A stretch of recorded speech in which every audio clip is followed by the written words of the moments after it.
Selanjutnya kita akan membahas kitab Ihya Ulumuddin ya. Kitab Ihya yang kita bahas ini juz 2, masih membahas tentang berkaitan dengan musafir, yaitu perjalanan keluar dari rumah. Kebetulan yang dibahas pada pengajian sebelumnya ya terkait dengan siyahah. Ya, siyahah itu bahasa kampungnya itu ngelencer. Ya, siyahah itu maknanya bisa wisata, bisa ngelencer, bisa jalan-jalan. Nah, yang memiliki makna keluar rumah dengan tujuan melihat sebuah objek. Oleh Imam Ghazali ya, ini diberikan panduan supaya di dalam melaksanakan siyahah atau wisata religi atau tamasa tidak sampai melupakan Allah ya, apalagi seorang salik ya. Kalau orang umum ketika dia ingin wisata, orientasinya itu hanya sebatas pengen melihat keindahan-keindahan, melihat tempat-tempat baru. Orientasinya nggak ada orientasi akhirat, ya orientasinya hanya kepuasan lahiriah semata. Nah, Imam Ghazali membolehkan seorang salik untuk melakukan siyahah. Itu diharapkan tetap dalam koridor sebagai seorang salik yang orientasinya tetap mampu memandang Allah Subhanahu wa ta'ala. Misalkan dia bisa pergi ke sebuah tempat yang menurut masyarakat itu tempat itu paling bagus. Orang umum dia akan melihat keindahan itu sebatas keindahan lahiriah, tidak sampai mampu mengembalikan kepada Allah. Tapi bagi seorang salik yang sudah memiliki bekal ilmu, ya dia ketika berkata subhanallah, itu benar-benar takjub atas ciptaan Allah yang maha indah. Nah, disinilah perbedaan antara orang awam ketika tamasa dengan para salik yang sudah memiliki bekal ilmu ketika bertamasa. Nah, Imam Ghazali memberikan beberapa catatan penting, ya, yaitu terkait seorang yang masih bujang dan dia masih posisi sendiri, ya. Nah, ini oleh Imam Ghazali, jangan sampai perjalanannya itu hanya sebatas mengikuti hawa nafsu. Ya contoh misalkan biasanya kalau muda-mudi jalan-jalan ke tempat wisata, ini orientasinya banyak kepada mengikuti hawa nafsu dibandingkan tadi untuk tafakkur fi ala ilah, berpikir tentang ciptaan-ciptaan Allah yang indah. Ya, kalau orang yang awam ya sebatas kagum dan takjub terhadap keindahan alam. Tapi ini bagi seorang pemuda ilas sabab wal faroh, ya, pemuda yang ya masih nganggur, ya, artinya pemuda yang masih belum punya aktivitas, ini ada potensi besar ya tidak bisa menggunakan kesempatan itu untuk mengingat Allah, tapi justru mengikuti nafsu syahwatnya. Nah, ini dijelaskan faula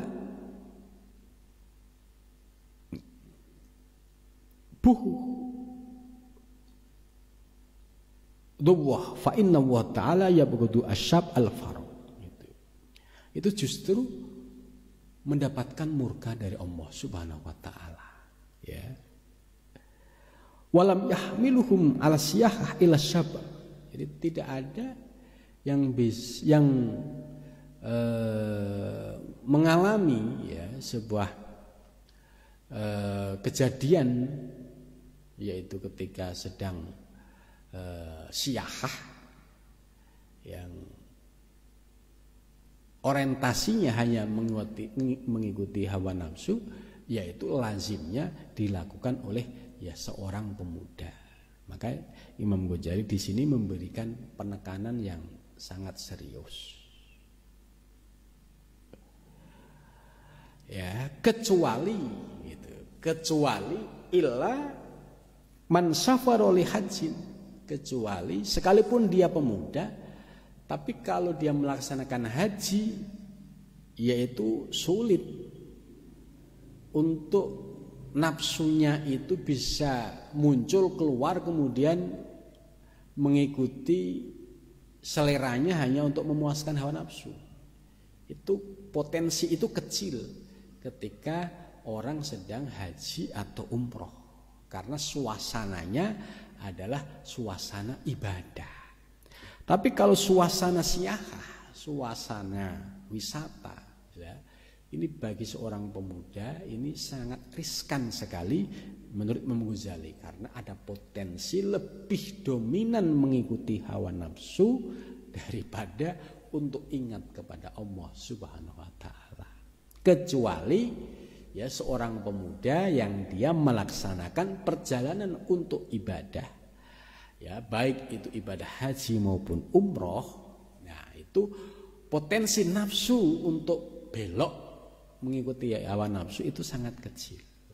Illa man safaru li hajjin aw umratin fi ghairi riya'in, ya, dilaksanakan dengan tanpa riya, wala sum'atin, dan juga tidak dengan sum'ah.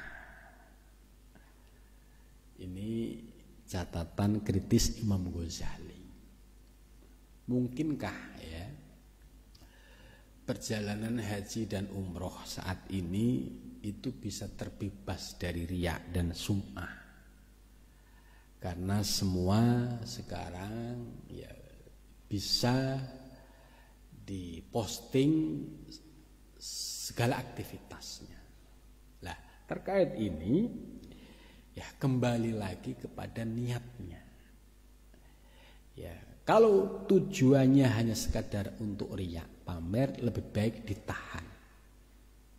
Kalau tujuannya hanya sekedar untuk sum'ah, ya, pengen didengar orang, pengen, lebih baik ditahan.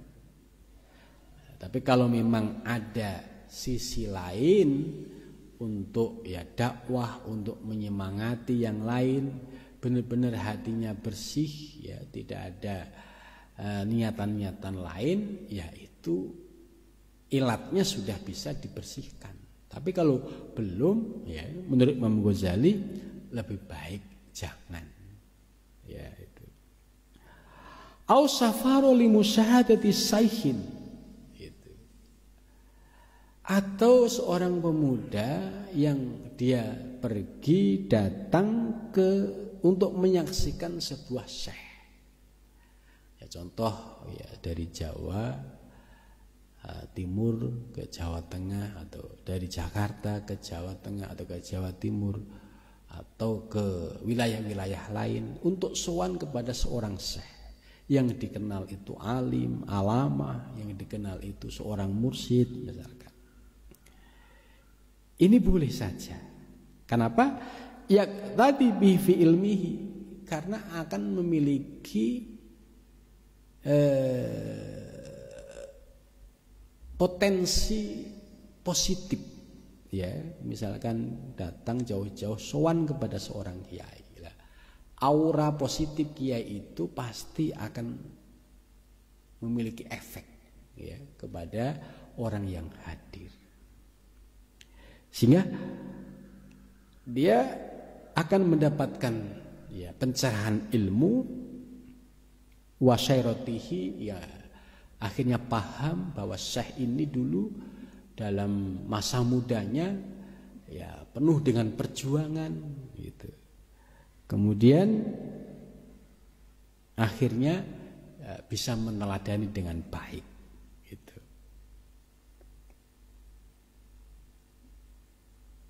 Ya. Wa qad khalat al-bilad anhu al-an wal umur ad-diniyah kulluha qad fasadat wa du'afat ila tasawuf fa innahu qad in mahaqal bil kulliyah wa batola gitu. Bagaimana kalau kondisi ya semua keadaan itu ya istilahnya sudah kacau balau lah. Misalkan ada lembaga pendidikan, tapi lembaga pendidikan orientasinya sudah orientasi duniawi gitu. Jadi ini Imam Ghazali mengkritik. Kemudian sehingga tidak ada yang membangkitkan bagi orang yang hadir pada satu lokasi menjadi semangat untuk menuju Allah, itu sudah tidak ada. Wadha'ufat, dan semua lemah ya, karena tidak ada pemicunya ya. Apalagi yang didatengin ini lembaganya lembaga serba UUD ya, serba ujung-ujungnya duit nih, ujung-ujungnya duit semua gitu misalkan. Nah ini ya kondisi yang seperti ini ya memang memiliki dampak untuk melemahkan gitu. Lah gimana saya mau menuju Allah tapi aturannya kok begini gitu. Nah, maka Syekh Ibnu Arabi ilat tasawuf, kecuali memang di situ masih mempraktekkan ajaran-ajaran tasawuf. Masih mempraktekkan ajaran-ajaran tasawuf. Jadi orientasinya masih orientasi ukhrawi ya. Tidak ada orientasi duniawi. Nah, ini bisa memicu, membangkitkan semangat untuk menuju Allah Subhanahu wa taala. Ya. Li'annal ulum lam tandaris ba'du wal alim wa in kana alim su'in fa innama fasadu fi syairatihi la fi ilmihi. Ya, ini ada penjelasan menarik. Orang yang alim, berilmu, wa in kana alimus su'i, sekalipun dia itu alim tapi su, ya. Ini naudzubillah min dzalik ya. Ya. Fa inna ma fasadu, ya sesungguhnya rusaknya alim yang su tadi. Jadi alim yang su itu adalah alim yang orientasinya duniawi, UUD, ujung-ujungnya duit gitu ya. Semua dinilai dengan duit. Itu. Ya, ini termasuk kriteria alim su. Tapi kalau alimul akhirah ya orientasinya akhirat. Ya, tidak menjadikan murid itu sebagai objek. Ya. Tapi murid itu ya akan diberikan sebuah pencerahan, akan diberikan sebuah keteladanan sehingga sang murid ini bisa bangkit untuk menuju Allah Subhanahu wa taala. Lah kalau ada alim yang su, itu sesungguhnya yang rusak bukan ilmunya, tapi yang rusak adalah fi sairatihi, dalam perjalanannya. Karena apa? Tidak diamalkan. Fayabqa aliman, maka dia hanya menjadi alim tok. Alim si alim, tapi orientasinya duniawi, orientasinya duit itu misalkan. Ghairu amilin, bukan orang yang amil. Jadi dia alim tapi tidak amil. Ilmunya enggak diamalin. Ya, hanya untuk ya wah-wahan saja gitu. Ya, murid dijadikan objek duniawi.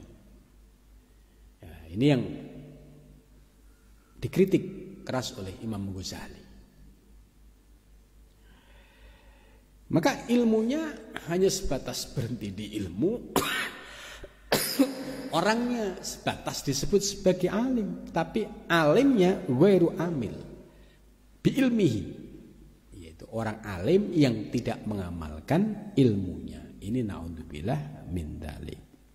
Wal amalu, dan amalnya ghairul ilmi, dan amalnya pun tidak sesuai dengan ilmu. Ini naudzubillah min dzalik. Jadi ini sebagai kritik keras ya dari Imam Ghazali bagi orang-orang yang mengaku menjadi salik tapi perilakunya sudah tidak salik lagi.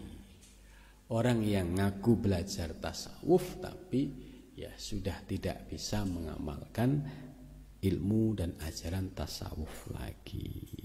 Ya sampai sini saja. Mudah-mudahan bermanfaat. Wal muwaffiq ila thariq. Assalamualaikum warahmatullahi wabarakatuh.